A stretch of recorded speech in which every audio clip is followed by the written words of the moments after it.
Before the season started, everyone thought that Wolves would be one of the teams to struggle and possibly go down. And as we speak, things are heating up because Wolves are in talks with Julen Lopetegui over terminating his contract. By the way, have a simple name. That really helps. But guys, we are looking at a squad that already was in a bad spot. They have let go of Ruben Neves. They have let go of João Moutinho. Adama Traore has left. Collins has left the squad, who is one of their best talents. And now we are looking at a Wolves team that probably most people are going to be putting into the bottom 3, bottom 4 in the Premier League in their predictions. And that's something we cannot have, because if you didn't know, the first ever career mode video I have done was a FIFA 13 Wolves career mode. So out of respect, I am here to rebuild Wolves and save them from relegation and see if we can achieve even more than that. As I mentioned before, let's take a look at the players that have left. Ruben Neves, Nathan Collins, Connor Cody, Raul Jimenez. Yes,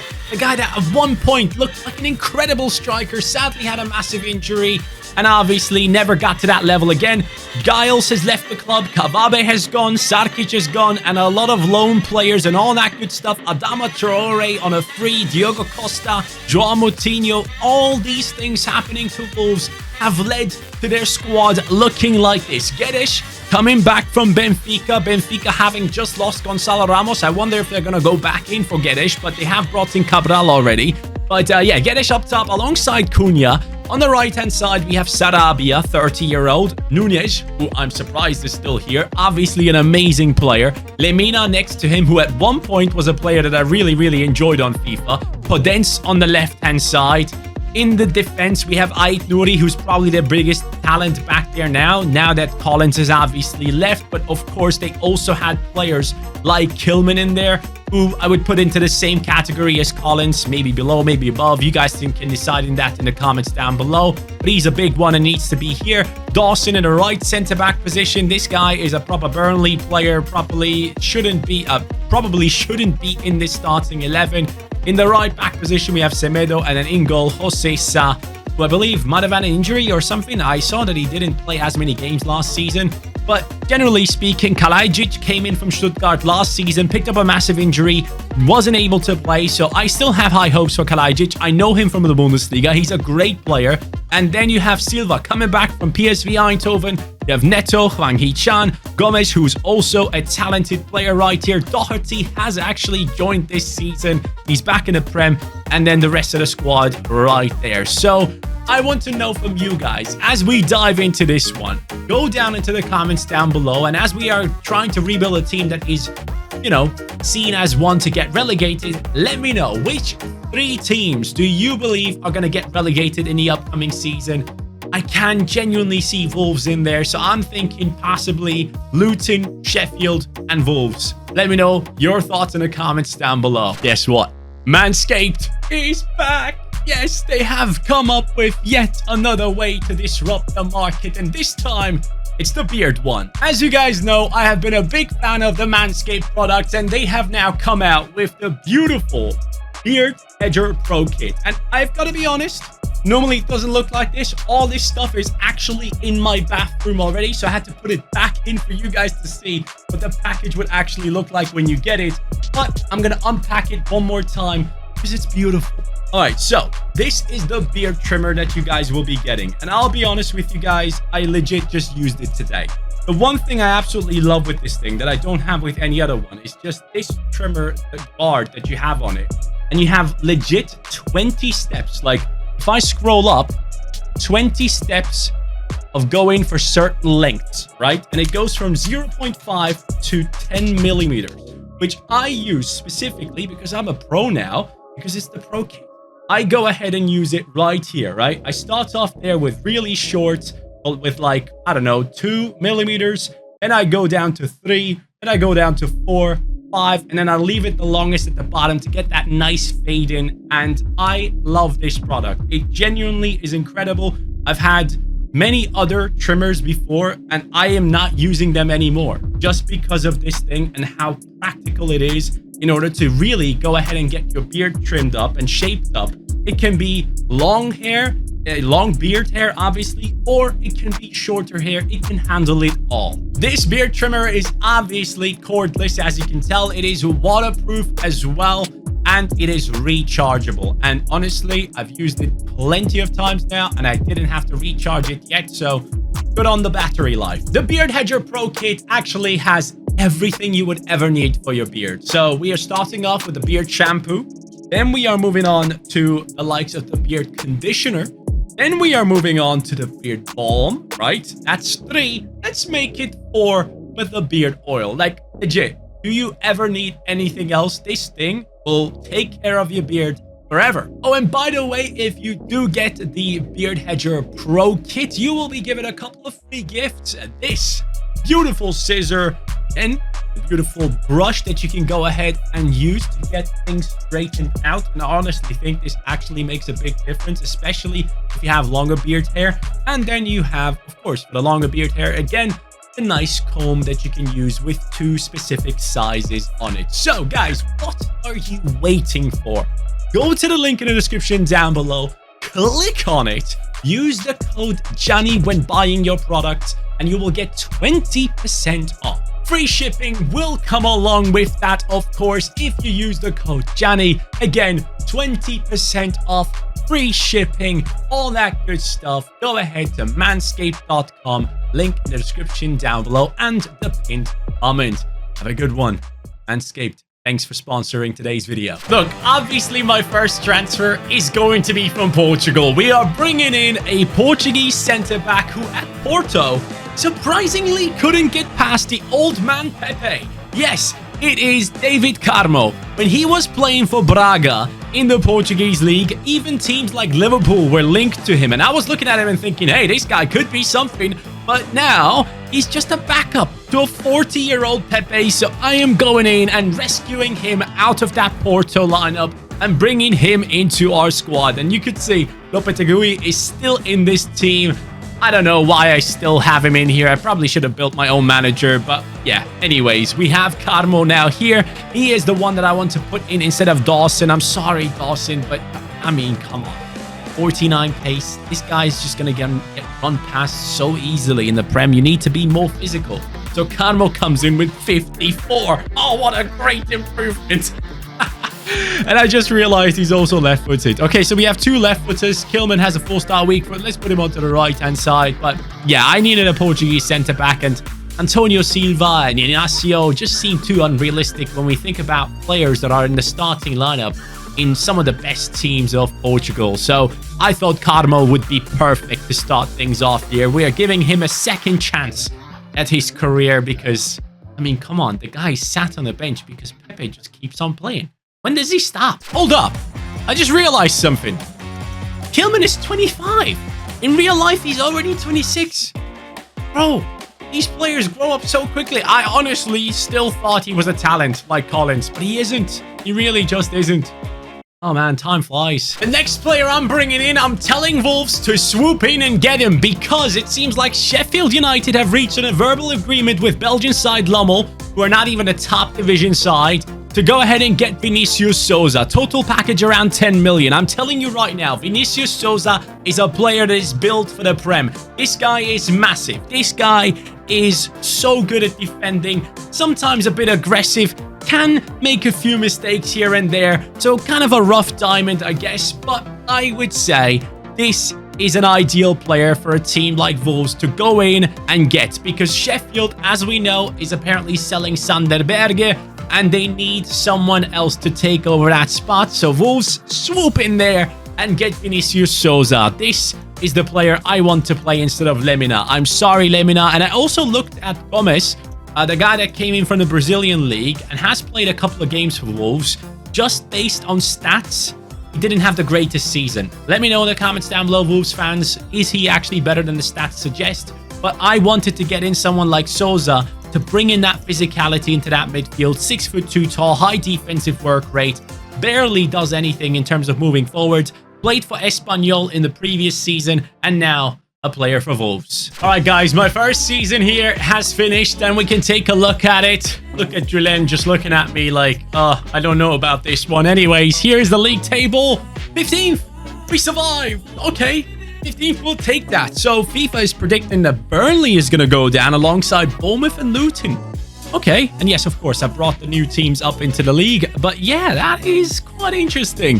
But yeah, 15th, somewhat realistic, possibly. I don't actually see Wolves going that high this season unless they actually go into the transfer market and buy a bunch of players, as we have done as well. So, looking at the squad, Guedes 83 rated. Can I be completely honest here?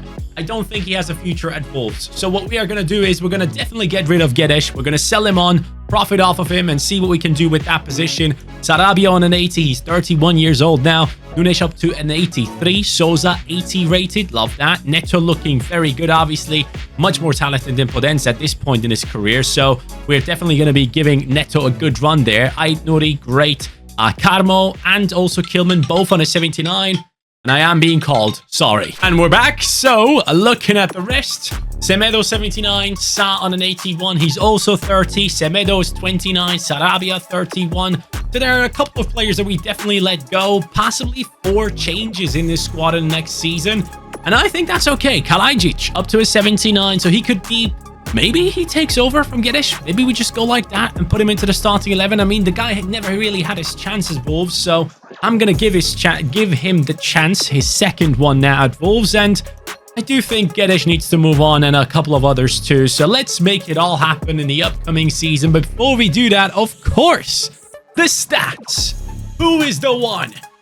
Kalajic, 15-4. Okay. He comes in as a sub and just does better than the rest.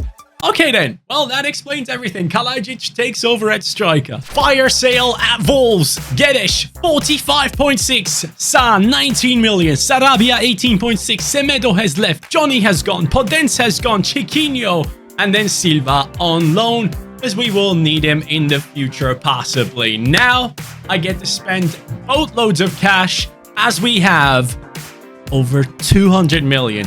200 million. Let's go. I believe I've seen that Matt Turner, the backup goalkeeper from Arsenal, is about to join Nottingham because it is Dean Henderson walking into our club. I thought that would be something I should mention because Dean Henderson and Matt Turner were both linked to Nottingham. And now that it looks like Turner is going to be joining them, I just thought to myself, you know what? Dean Henderson ain't doing anything at Manchester United, so let's get him into our squad and bring in an Englishman as our goalkeeper. So Manchester United gets 23 million from Wolves, and we get ourselves a younger goalkeeper that we can work up, 81 rated, so not necessarily a massive upgrade or downgrade in that goalkeeping position from Jose Sa. So, 26 years old, we can get a good 6 years out of him. Should be enough. But right back, I'm going for someone who has been replaced by Pedro Porro. It is Tottenham's Emerson. Yes, he is walking into our club. Emerson Royal at Real Betis. He was class. And then he got his move to Spurs, and people weren't necessarily too impressed, and it seems like the coaches weren't as well. So I'm giving him a second chance here as well. You can tell there's a theme going on here. We're getting players that have been, you know, pushed out of the starting 11 in other Premier League teams. So Emerson, show me what you got and show Spurs what you can do in this team. He walked straight into the starting 11, 79 rated, not too bad. Now we need to get a new right winger into our team, and I could possibly be looking to make another move, but I feel like the right wing position, we can possibly go big here. This next player I'm getting in is a player I personally love. I couldn't resist, I'm sorry, but I am bringing in Viktor Tsigankov, the Girona right midfielder. If you guys remember from back in the day, or even the last video, Breakout Stars, I mentioned that he's going to be one of them, but I am telling you right now, this Tsigankov guy is quality. I don't see him staying at Girona for another season after this one coming up,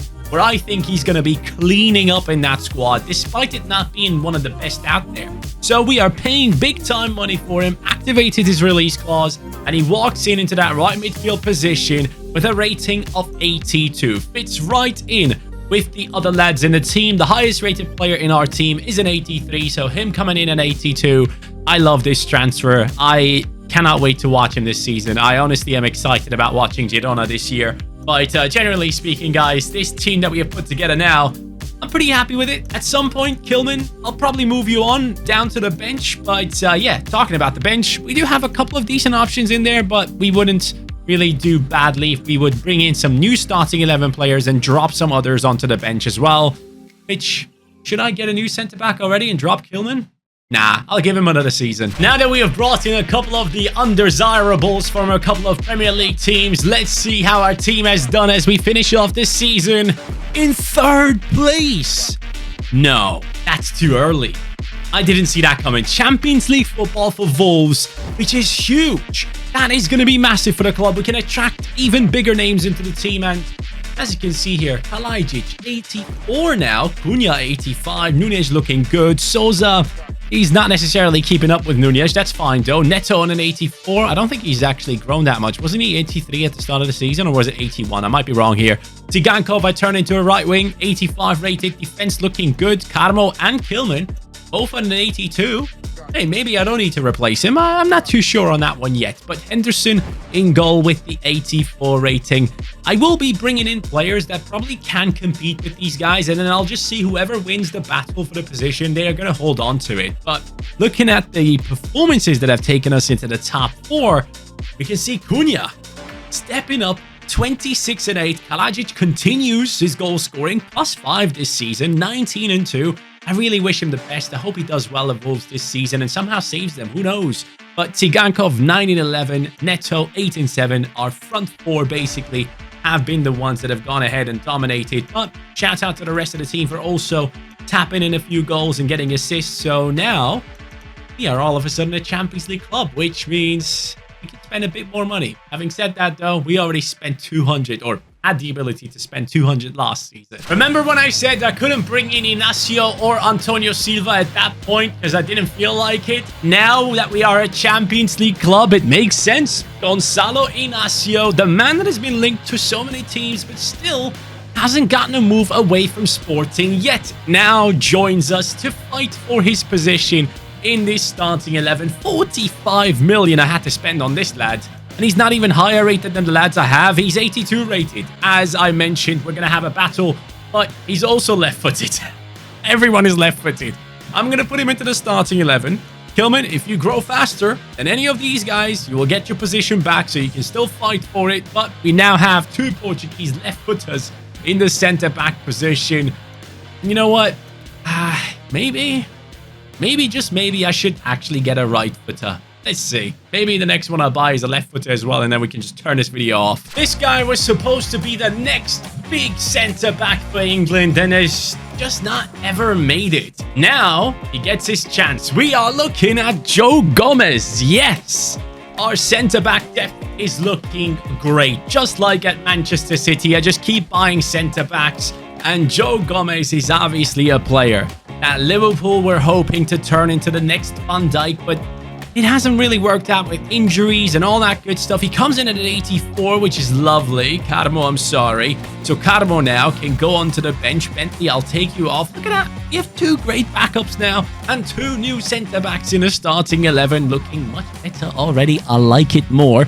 But I don't think I'll be changing anything else this season and the rest of the team. We have just strengthened a little bit at the back, and that should be fine for us to go into the Champions League and maybe, just maybe, make it out of the group stages. So let me explain how this rebuilding stuff works at times behind the scenes. So when I go into the calendar, right, and I'm like in the month of January, that's where I basically stop. 1st of January, I go back in, I check out the players' development plans every half a season. You should do this as well if you want to do rebuilds and you just want to sim through the calendar.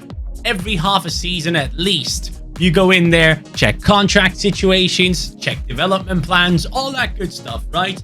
But when I don't think that my team is ready to play Champions League football, something that happens a lot is I just go in here, right? After I'm done with the contract situation, I go and simulate until the end of May. Now, when I know that my team is capable of possibly getting Champions League final football, I just sit here and I look at the calendar as it goes through.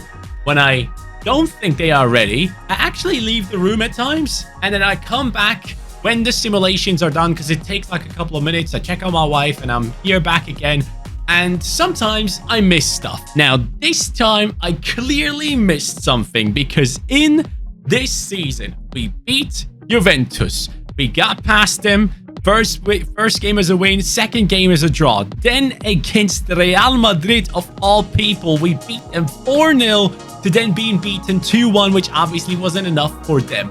Then we played against Napoli, and we got past them as well. We are in the Champions League final with this Wolves team, and again, I didn't expect it, hence why I wasn't sat here going through it. But guys, we have pulled it off. It is looking like this team. Oh, you know what? That is good enough.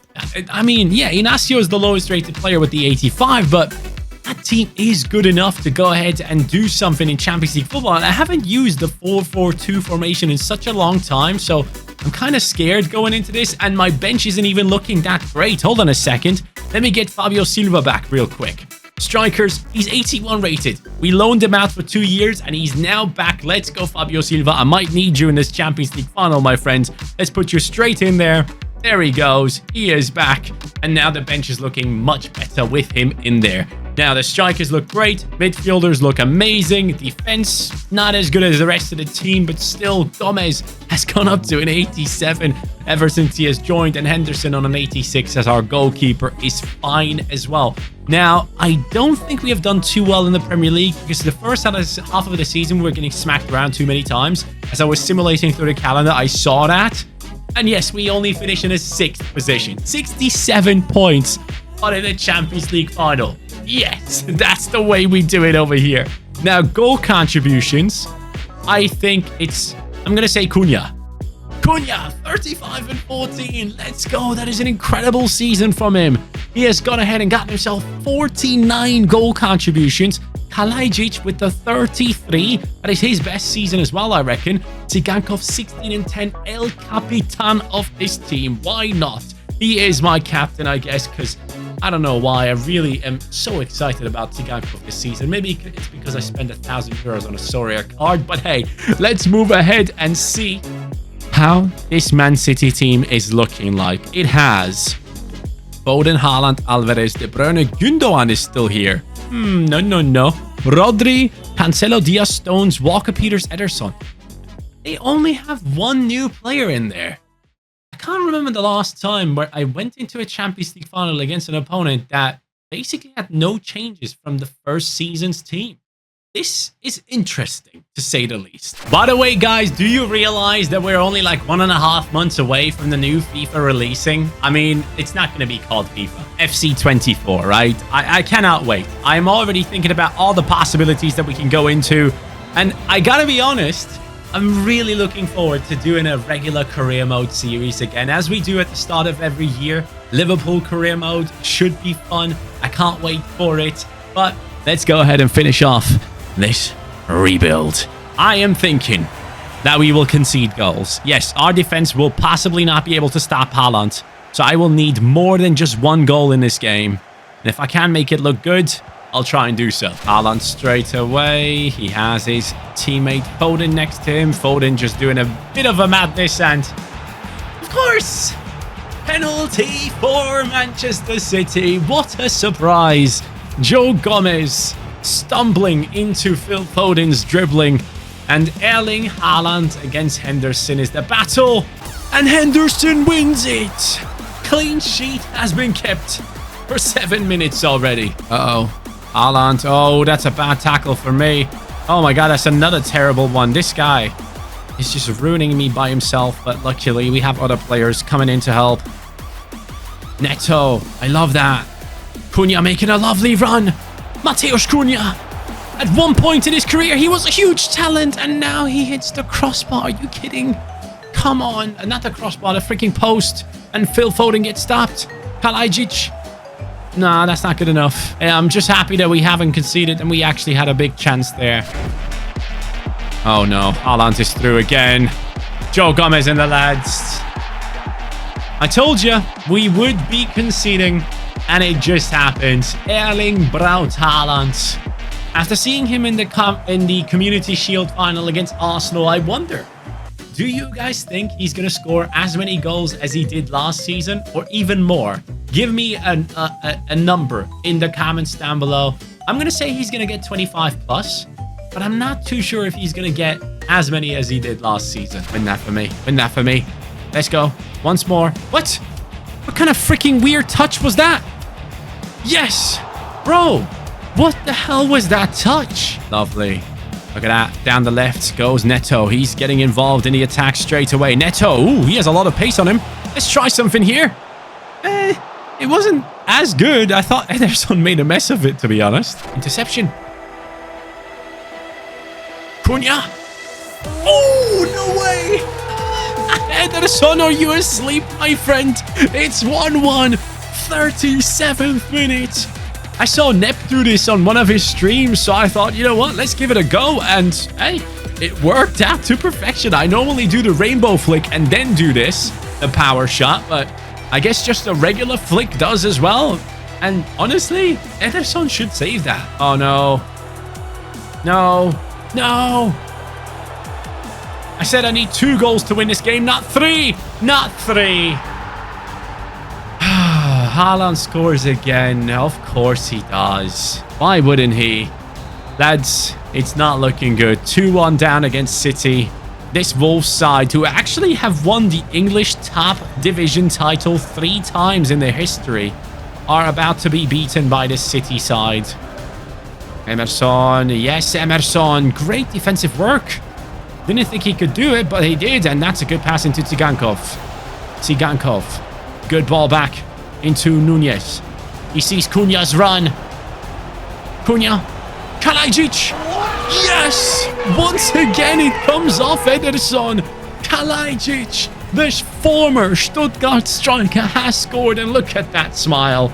That man is a happy one. He's a giant as well, by the way. Wolves fans freaking out. 2-2. 4 goals in the first half. Get there. Get there, Emerson. Thank you. What? He actually got that back? Haaland brings it back in. Huge save from Ederson. Not Ederson. Henderson. Anyways, let's move it over to the left and see if we can make something out of this counter-attack here. We have runners. Ait Nouri getting some space because Kalajic is just taking people down. He's an absolute tank. Kalajic hits the post. You've got to be kidding. We've hit the woodwork twice. He gets it one more time and he hits it again. No! Just no! Alright, on this corner kick, we might be able to find Kalajic and score because he is massive. What? How does he not win that? Souza! Oh no. Easy, Ait Nouri. Easy. Let's go. Kalajic. Not the best in terms of dribbling, but one of the better ones in terms of hold-up play. Neto. The dribbling is immaculate. The pass is great. Neto gets it back again. He has 3 City players next to him. Decides to go for Nunez! Nunez! Let's go. It's not Nunez. It's probably Nunez. But it doesn't matter. The Portuguese has scored for the 2nd Portuguese national team. Wolves, you might have just done it with a long shot off the centre mid. Look at that. They're not attacking the Neto at all. Wow, I can't speak. But look at this. That's a beautiful one. Kalajic getting out of the way. Ederson running towards it. No chance. No chance, buddy. That's mine. Yes, that's mine. Get out of the way. Vinicius Souza getting involved. His strength. Ooh, what was that? What did I just do? Hold on a second. What type of skill move was that? Did I just do like a fake shot ball roll type thing? I don't think I've ever done that. Ooh, how do you do that? I have no idea, honestly. That is class. Wow. I didn't even know that existed in the game. 89th minute. Oh no, we cannot let this happen. We cannot let this happen. Haaland. Stop him. Someone stop that man. Someone please stop that man. Gundogan. Bad pass. Holy moly, bro. That was so close. They nearly did it. They actually nearly did it. But no, it's not going to be theirs. It's going to be Tsigankov and his buddies. Here goes Emerson Royal.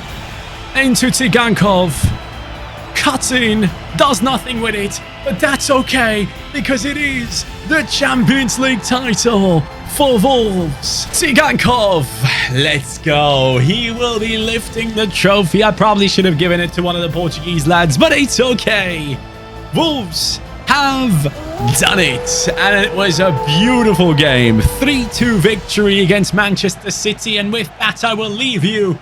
Hopefully, we won't see you relegated. Would be a shame, I must admit. Guys, thank you so much for watching. I will catch you on the next one. Take care. And peace.